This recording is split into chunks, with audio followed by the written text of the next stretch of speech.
Namaskar, myself Saurabh Srivastava, Assistant Professor, School of Management Sciences, Varanasi.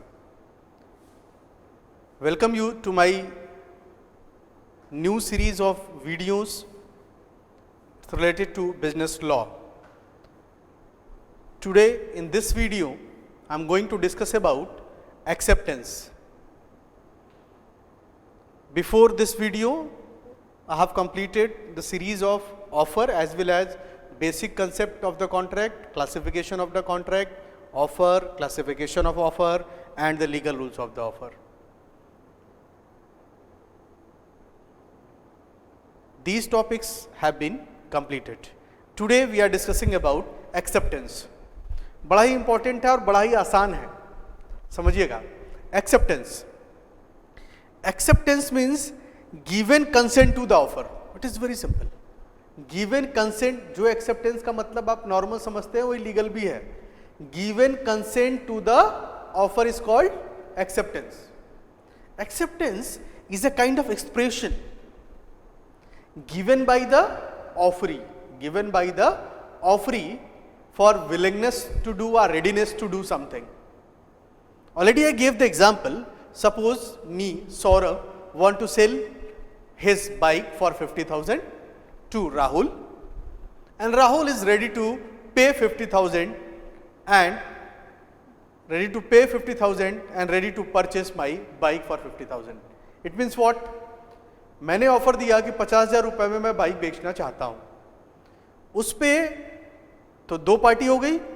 मैं क्या हो गया? ऑफरर, और राहुल जी क्या हो गए? ऑफरी. भाई एक पार्टी जो ऑफर दे रही है वो ऑफरर, जो एक्सेप्टेंस देगा वो ऑफरी. तो ऑफरी का एक्सप्रेशन क्या था? Yes, I am interested to purchase your bike and I am ready to pay 50,000 for your bike. It is what? This is acceptance. Acceptance means given consent to the offer, and it is expression.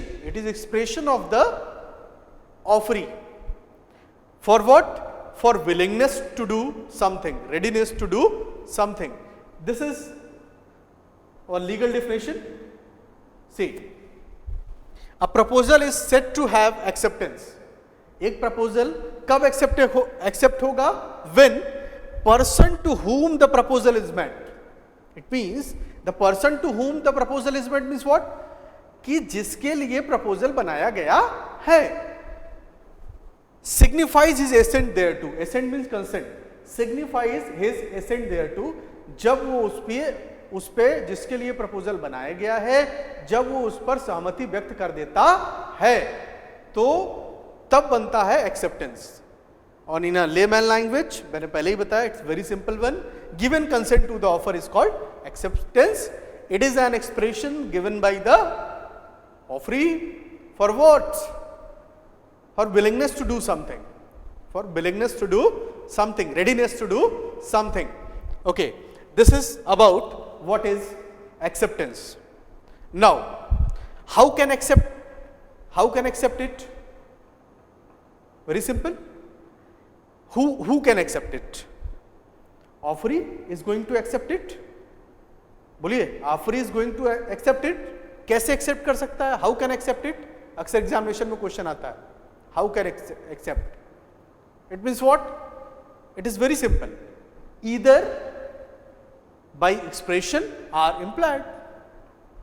या तो express करके accept करेंगे, हाँ हम तैयार हैं, या हम लिख के बताएंगे. Express means what? Either oral or written. मैंने बोला कि yes I am ready to purchase your bike, बोल के बता दिया या लिख के बता दिया. भाई रिटन में हमारे पास प्रपोजल आया था, रिटन में हमने एक्सेप्टेंस भेज दिया. तो ये हो गया एक्सप्रेशन. बहुत बार होता है इम्प्लाइड एक्सेप्टेंस. मैंने बताया था कि इम्प्लाइड कॉन्ट्रैक्ट जब बनता है, जैसे बस के बारे में मैंने बताया था, आपको इलाहाबाद जाना है, इलाहाबाद के बस में बैठे, तो ये आपका इम्प्लाइड एक्सेप्टेंस है कि इलाहाबाद के लिए जो रिकमेंडेड फेयर होंगे यू आर रेडी टू पे. It is implied. Implied means by the conduct of the people. It means कैसे कैसे acceptance हो सकता है? Either by expression or implied. Now, by whom the offer is accepted? By offeree. Offeree कौन हो सकता है? It may be general, it may be specific.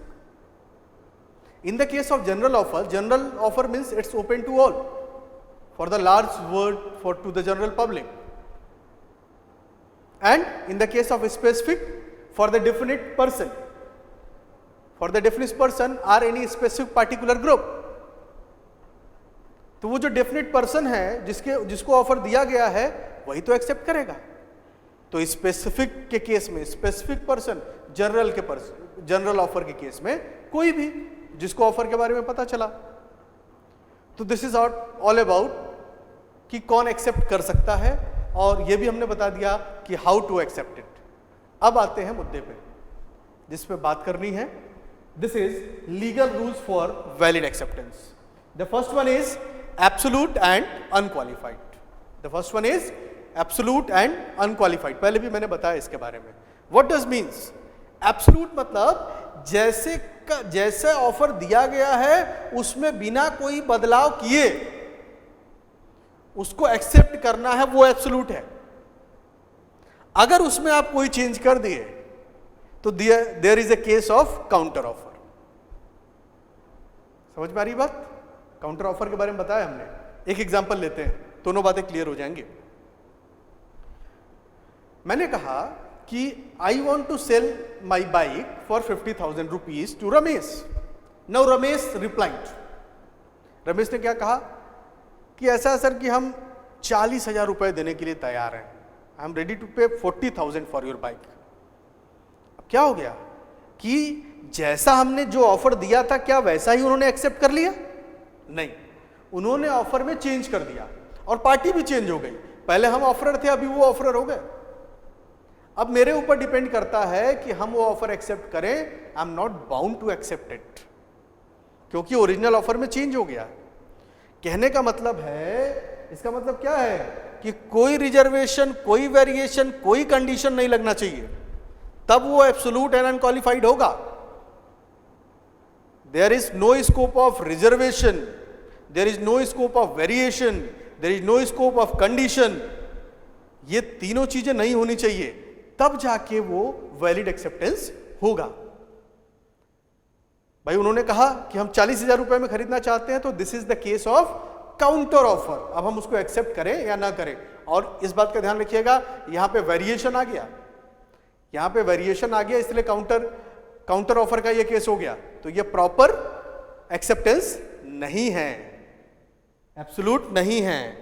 ये एब्सोल्यूट होना चाहिए। हमने बोला था 50,000 में आप बाइक खरीदना चाहते हैं, वैसे का वैसे आप एक्सेप्ट कर लेते हैं, बोलते हैं कि yes I am ready to purchase your bike and I am ready to pay 50,000 for this bike. तो this is absolute. And what about the unqualified? Unqualified means what? Unqualified means condition. Qualification अगर कोई लगा दिया, qualification का मतलब कि किसी भी एक्सेप्टेंस में कंडीशन लगा दिया, तो जब भी एक्सेप्टेंस में हम कंडीशन लगा देंगे, जब भी एक्सेप्टेंस में हम कंडीशन लगाएंगे तो वो क्वालिफाइड हो जाएगा। And it should B qualified, absolute and qualified. जैसे हम 2 प्लॉट बेचना चाहते हैं, 2 प्लॉट है हमारे पास। मैंने बोला 2 प्लॉट हम 15 लाख रुपए में बेचेंगे। सामने वाला क्या बोला कि हम एक प्लॉट खरीदेंगे, 7.5 लाख रुपए देंगे। उन्होंने क्या किया कि हम एक प्लॉट, कंडीशन लगा दिया कि एक प्लॉट खरीदेंगे। तो ये क्या हो गया? It is not valid acceptance. Again you may say that it is also case of counter offer, but it is also case of variation and also case of condition. तो कहने का मतलब यह है कि कोई भी हमेशा absolute offer acceptance must be absolute and unqualified, without any reservation, without any condition, without any variation. Got it? Now the next one is manner in which acceptance is to be given. Manner in which the acceptance is to be given. Manner का मतलब क्या है? Manner, the manner means the prescribed way of acceptance. The prescribed way of acceptance. देखिए at the time of making the offer, कहीं ना कहीं the mode of acceptance is also defined. This is the case of communication of acceptance. तो कहीं ना कहीं communication mode भी define होता है। चलिए एक एग्जांपल लेते हैं, सिंपल एग्जांपल लेते हैं। मैंने भाई पोस्ट ऑफिस का फॉर्म भरा पोस्ट मास्टर के लिए, उसमें लिखा था कि आपको 30 तारीख तक ये फॉर्म भर के और आपको पोस्ट कर देना है दिल्ली में, और रजिस्टर्ड डाक से ये आना चाहिए। उन्होंने बोला बाई रजिस्टर्ड डाक, by registry, it means what? This is the prescribed mode of communication. मान लीजिए उसको हमने साधारण डाक से भेज दिया या कुरियर से भेज दिया, it may be rejected on the ground of your communication is not communicated in prescribed manner, it should be in prescribed manner. बात समझ में आ रही है? अगर दूसरी कंडीशन, अब तो प्रेस्क्राइब्ड मैनर में आप भेजेंगे तो एक्सेप्ट होगा, नहीं भेजेंगे तो एक्सेप्ट नहीं होगा। लेकिन कभी कभार ये होता है कि कोई भी प्रेस्क्राइब्ड मैनर डिफाइन नहीं है। चलिए वही सेम फॉर्म है, हम भरने जा रहे हैं, दिल्ली भेजना है, और there is no instruction about the mode of communication. तो हमने क्या किया कि हमने कुरियर के थ्रू भेज दिया, तो एक्सेप्ट होगा या नहीं होगा? होना चाहिए, एक्सेप्ट होना चाहिए, क्योंकि ये एक जनरल, मतलब अगर प्रेस्क्राइब्ड नहीं है तो वो, अगर प्रेस्क्राइब्ड नहीं है तो कैसा होना चाहिए? Usual and reasonable manner of the communication, जो साधारणतया यूज किया जाता है फॉर्मल कम्युनिकेशन के लिए मोड, वही आप यूज करेंगे। ऐसा नहीं है कि आप रात में जाके आप दिल्ली में किसी को भेज दिया, दिल्ली कोई जा रहा है दोस्त, उसी को पकड़ा दिए, वो पहुंचा रात में 9 बजे और उस ऑफिस के दरवाजे के अंदर से आपका लेटर फेंक दिया। मतलब आपका जो एप्लीकेशन फॉर्म था वो नीचे से डाल दिया कि चलो भाई सवेरे आएंगे तो उनको मिल जाएगा। तो कम्युनिकेशन तो हुआ, ऑफिस में पहुंच गया, टाइम से पहुंच गया, लेकिन ये यूजुअल एंड रीजनेबल मैनर नहीं था। तो कहने का मतलब ये है, या तो प्रेस्क्राइब्ड मोड में कम्युनिकेशन हो, अगर कोई प्रेस्क्राइब्ड मोड डिफाइन ना हो तो it should be in usual and reasonable manner. Got it? This is about manner in which the acceptance to be given. The next one is communication. The communication is very important. Why? देखिए यहां लिखा हुआ है, his signifies his assent. Signifies मतलब कि उन्होंने सहमति जता दी। कैसे? It must be communicated.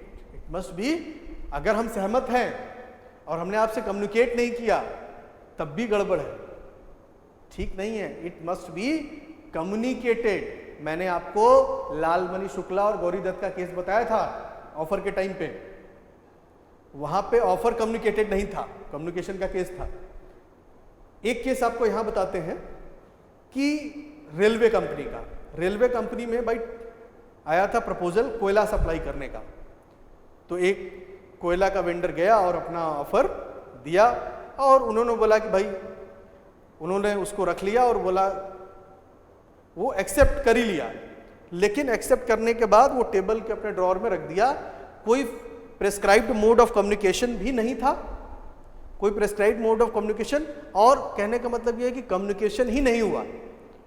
मतलब जो ओनर वेंडर था कोयले का, उसको कोई कम्युनिकेशन रेलवे से नहीं हुआ, लेकिन वो ये समझ बैठा कि वो तो एक्सेप्ट कर ही चुके हैं, उसने अपनी ट्रक लगा दी।